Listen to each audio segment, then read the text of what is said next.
I don't want to be strong like man who look pretty. I want to be strong like bitch that fight bears in the forest. Welcome to another episode of Bitch vs. Bear with your hosts, Amber, Me. and me, Sydney. Woohoo! Co-owners of Shield Maiden Training Co. This is a show where we bitch, laugh, and chat about all things fitness and wellness related to women in the LGBTQIA plus community. I didn't wait for Amber to count me in, so I just went for it. I just ripped that Band-Aid right off. Makes editing fun. Yeah, it does. Good luck. Thanks. You know what I'm talking about today? What are we talking Queer about? Olympics. Queer Olympics! Which people are going to be like, oh, is there a special one just for us? No, it's actually queers in the Olympics. Yeah. Yeah.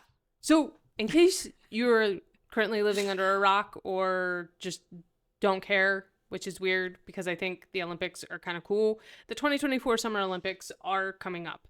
And me, wanted to focus on the remarkable stories of LGBTQ plus athletes who will be competing. Cool. Yeah. So I think these athletes, their journey really demonstrates courage, authenticity, and resilience. And they're not just these inspiring athletes, but really they're reshaping what it means to be an Olympian. Especially nowadays, there's so much more social media presence, there's even more attention on them. And as they're expiring. Why is it so important to discuss queerness in the context of the Olympics? I don't know, Sid, why is it? Well, the Olympics are not just a sporting event. I'm sorry, what?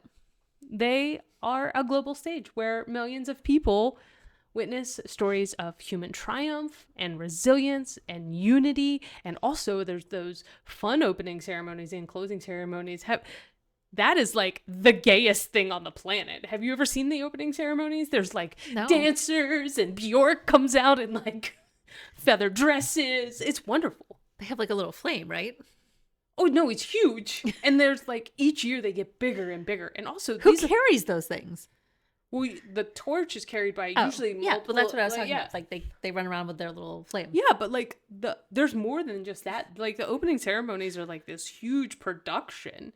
And this year they're in Paris. So it's going to be gay. Okay, so we are talking about the Queer Olympics. Yeah, kind of. All right. So for LGBTQ plus athletes, competing openly means challenging stereotypes, breaking down barriers, and serving as role models for countless individuals around the world. Poor things. I know. They carry a lot. They do. Not just the torch. They carry the hope of humanity. They really do, man. Okay, so to better understand the Olympics and the events and all of their significance, here's a brief history. Amber. Told by me. Okay. Ancient. I wish you would do a production. All I could see was Hercules. Herc was on a roll. Oh yeah, the muses. Oh my gosh. Just come out as one of the muses and just be, here's the ancient Olympics. Yeah, I don't have those kind of skills. I'm just gonna tell you. Okay. The ancient Olympic Games originated in Olympia, Greece. Shocking. Around 776 BCE. They were held every 4 years and were a major religious festival dedicated to the god Zeus. Zeus. Woo woo. My man Zeus. Again, Hercules is all that, Is he the one that eats all of his children? The cartoon Zeus is what's playing in my mind. And Pegasus. That's what this episode is actually about. I'm just going to break down the modern Olympics and how it pertains to the Disney Hercules. The 90s classic. The 90s classic. If you haven't seen it, what rock are you living under? Go watch it now. Yeah. Pain. Hades is the gay icon. Right? Flaming blue hair. I love him. Okay. But back to the actual ancient Olympics. You were just wondering about topics for our next program. Do a breakdown of Disney movies.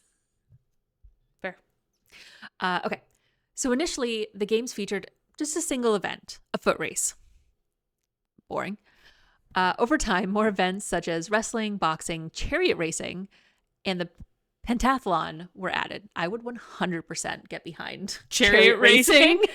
When I saw that, I was like, yes. Yes. That is a sport I would go watch. Yeah. So the ancient Olympics were not only a display of physical prowess, but also a unifying event for the often warring Greek city-states. Victorious athletes were celebrated and revered, often achieving legendary status. So, like ancient, like putting them on the Frosted Flakes box. Isn't that Tony the Tiger? No, during the Olympics, the Olympians would get to be on the front of the Frosted Flakes box. That's what happened when I was growing up. That's how I knew who they were. I didn't eat Frosted Flakes. They get too soggy. I didn't like it. I don't eat them with milk. I like the crunch. You just eat them dry? Get back to the show. So, the modern Olympics were revived in like 1896 by a Frenchman. Fitting that this year they are in Paris. I'm not going to say this Frenchman's name. Pierre de Coubertin? Coubertin? Coubertin. Cooper. Pierre de Coubertin? Coubertin? I don't know. I say everything with a German accent. The first modern Olympics were held in Athens, Greece, symbolizing a link between the ancient traditions and the contemporary global unity. Love it. The Olympics have evolved just, slightly. They don't do chariot racing anymore? But I think we should bring it back. I mean, they do have dressage. So, But what is the animal that they are dressaging? It is a horse, not a cow. If you're listening to this, you should ask Shelby about that. Now the Olympics feature a wide range of sports, not chariot racing, and athletes from nearly every country in the world. They have become a platform for promoting peace, unity, and the human spirit. Love it. I feel like I could be really good at announcing at the Olympics. I think they should bring me on. The modern Olympics, don't look at me like that. The modern Olympics symbolize the potential for international cooperation and competition. The Olympics, highlight the ideas of sportsmanship, perseverance, and breaking of barriers, both physical and social. So Love it. I think in modern times, the only time the Olympics were held was during World War II. And before that, Germany decided they weren't going to participate. So, yeah. Because they're the weird loners. Not anymore. So, there you go. Awesome. Okay. So, the journey of LGBTQ plus athletes in the Olympic Games reflects broader societal changes and struggles for acceptance. In the early 20th century, societal norms and laws often criminalized or stigmatized homosexuality. This pervasive homophobia was reflected in the sports world, where LGBTQ plus athletes faced significant discrimination and were largely invisible. Sad. Yeah. LGBTQ plus athletes often had to hide their identities for fear of backlash, being ostracized, or even legal consequences. The sports community, including the Olympics, did not provide a welcoming environment for openly LGBTQ plus individuals. Well, that's some shit talking about we're peace, we're unity, we're inclusion. Right? Fuck them. Throughout much of the 20th century, there were few, if any, openly LGBTQ plus athletes at the Olympics. Those who were suspected of being LGBTQ plus often faced prejudice, and their accomplishments were overshadowed by their personal lives. Yeah. So they could go win a gold medal, and all anybody would talk about is the fact that they thought they were gay. But there's been progress. Great. So the progress towards inclusion and acceptance of LGBTQ plus athletes in the Olympic Games has been marked by several significant milestones. The first openly gay athletes included Tom Waddell in 1968, a U.S. decathlete who later founded the Gay Games. Ooh. And if you have not listened to our Queer Rec I almost called them rec leagues. The gay games are featured in there as well. So they competed in 1968 in the Mexico City Olympics, and although not openly gay at the time, his later advocacy work was pivotal and still remains a part of the fabric of kind of the gay games and the Olympics. So Love it. that's pretty cool. Then there was Robert Dover in 1984, an openly gay U.S. equestrian who competed chariot racing. No, who competed in 6 Olympics beginning in 1984. His visibility was important for all LGBTQ representation in sports. Like, That's amazing. yeah, six, and he was openly gay. That's incredible. Yeah. Was he openly gay while he was competing in the Olympics? Yeah. That's amazing. Yeah. Okay, good for him. Yeah, so chariot racing. No. But I love that it was equestrian. I know, right? It felt great. It feels appropriate. I hate trying to say her name. Martina Navratilova, although not an Olympic athlete, I remember her actually is a tennis legend, and I remember like watching her play, and came out as bisexual in 1981, and then later as a lesbian. That was tended to be the step folks took. Fair. Her courage really helped pave the way for other athletes. Love it. Yeah, she came out and like really had a big platform and used it for good, not evil. Amazing. And then Greg Louganis in 1988 was an Olympic diver who won gold medals in 1984 as well as 1988 and came out as gay in 1994. His revelation highlighted the presence of LGBTQ athletes in the Olympics. Even if we didn't know, they've always been there. Right? Like, I think that's what I don't understand. Like, these people have always existed, and it didn't make a difference before you knew who they were. Yeah. Anyways. Okay, so I get much easier names. Yeah, for you're one. welcome. And also the first openly transgender athlete, Laurel Hubbard, a New Zealand weightlifter who competed in the Tokyo 2020 Olympics, held in 2021. Hubbard's participation was groundbreaking for transgender visibility in sports. Yes, go Laurel. Yeah. Love it. How appropriate that it's weightlifting. Okay, and I also get the first openly non-binary athlete. Whee! Yay! Quinn, a Canadian soccer player who became the first openly non-binary transgender athlete. Wow. Yeah. Okay. To win an Olympic medal when Canada took gold in women's soccer in Tokyo 2020. Tokyo 2020 was a big year. Yeah. That's exciting. Go Quinn. Yeah. That's some visibility right there. I love it. So I did think it was important to have a sanctioned side tangent. So that's what this is. This is a sanctioned side tangent. Okay, so don't cut it out. Don't cut it out. Okay. The gay games, I wanted to talk about them for a minute. Yes, is let's talk an about them. international sporting and cultural event that promotes the inclusion and participation of LGBTQ athletes and artists. So when I was doing research for queer rec leagues is when I came across the gay games, something that I actually hadn't heard of. And so that's where I first got introduced and was like, Okay. we're pulling this into a future episode. So, Queer Olympics. yeah. In 1982, Gay Games 1 was the inaugural event that attracted about 1,300 athletes from 12 countries, featuring 17 sports and cultural events. Ooh. It was held in San Francisco, which Obviously. remained the host city for the second edition of it in 1986. Alongside sports, the Gay Games feature cultural events including art exhibitions, music performances, and conferences, which highlight the diverse talents and contributions of the LGBTQ plus community. It's just like a big, cool event that just like Oh my God. is like, hey, gay, here. That's amazing. Yeah, so it blends sports and culture, and it really makes the Gay Games a unique event, and it really enriches its legacy as a celebration of diversity and human rights. Like, I just thought it was so cool. So the Gay Games were sparked from the Olympics, obviously, and kind of mirror it. So it happens every 4 years and things, so cool. but it's for the gays. That's amazing. Can we go to the Gay Games? Sure. Great.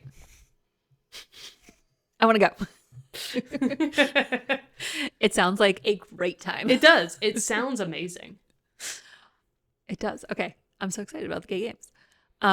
Okay. So at the 2020, I assume, Yes. Tokyo Summer Olympic Games. The pandemic really threw things off. Yeah. So it was supposed to be the 2020 Tokyo Games. It got postponed. Yeah. Okay. So the Tokyo Summer Olympic Games. There were at least 186 publicly out LGBTQ Olympians. Go them. Yep. Though the world of sports can be harsh for queer individuals, the Olympics has served as a stage where LGBTQ plus athletes like Greg Louganis, Sue Bird, Tom Daley, Megan Rapinoe, and Adam Rippon have emerged as beloved international stars. Adam Rippon actually, he is a gay figure skater, now retired, but he also now announces and does stuff for I think he does the winter games, but they may have also brought him over to the summer games. He was known for like really like awesome outfits and like and also like more modern music that he would skate to. Yeah, he's great. I love him. That's awesome. Yeah, it's funny. Like even I, who I don't think have ever watched the Olympic Games or care anything about them, like I recognize some of these names. Yeah, like they sound familiar to me. Yeah. So like that's so awesome. Okay, so now it's time for a new generation of LGBTQ plus athletes to step into the spotlight, and Sid is going to tell us about some of the LGBTQ athletes that have qualified for the 2024 Paris Olympics. So when we're recording this, not everybody has had their qualifiers yet because we're still about 6 weeks out from the start of the Olympics. So qualifiers are happening, but decisions are still being made based on the sport and things that they do. I feel like they're cutting it a little close here. Some are, but a lot of times it also is up to the countries to make their decisions. So they may have qualified, but the country may have multiples to choose from and who they're going to send on the team. So these are the ones who are openly out and have qualified at the time of the recording. Okay. Dan Jervis, he swims for Great Britain. Yeah. Good for him. Yeah, cool. I think he's been in the Olympics before. Oh, cool. Some of these I was able to find a little bit more about them. Okay. And so was able to tell you a little bit of their history. Emma Twigg, who rows for New Zealand, the Paris Olympics will be her 5th Olympics and the second since she came out. Go Emma. Yeah. Campbell Harrison is a Australian climber. Ooh, okay. Because climbing is now an Olympic sport. All right. Featured at the last Olympics was its opening one. So now he qualified for the Paris Olympics in November of last year. And in the post about qualifying, he thanked his queer community for support, saying, "May those who test us forever fuck off." Yes. So I will be watching Campbell climb and rooting for them in the Olympics. All right. I'm on board. Yep. This name will probably sound familiar to us in the U.S. Sha'Carri Richardson, USA track and field, I think just track, is a bisexual sprinter who broke the collegiate record in the 100-meter sprint in college. All right. She actually qualified for the 2020 Olympics before testing positive for cannabis. It was a big thing. Yeah. Okay, I remember this. Which caused her later to be disqualified. Ugh. So she'll be making her Olympic debut at the Paris Games this year. Yes. Go Sha'Carri. Yes. Chelsea Gray, USA Basketball. Gray actually plays for the Las Vegas Aces, is a lesbian who will be playing in her 2nd Olympics. Nice. Tom Daley, which is who I'm really familiar with, is a British diver, and he will be returning for his 5th Olympics this year. Wow. He won bronze medals in the London 2012 and the Rio 2016 games and won his first gold medal at the Tokyo Olympics. He also lives in Los Angeles with his husband and 2 children. Yes. So. Go Tom. Yeah. I love it. I just love that they're already... there's so many people, and I can't wait to see how many more people come out or feel comfortable in that setting, but also just like have that representation for the youth and for us too. Like I mean, adults, yeah. Yeah. We want to see representation. Absolutely. I mean, as a cisgender white woman, I see representation everywhere, but I'd love to see queer representation because I don't know. I think you said something about 7% of the population is queer in the United States, which seems astronomically low to me.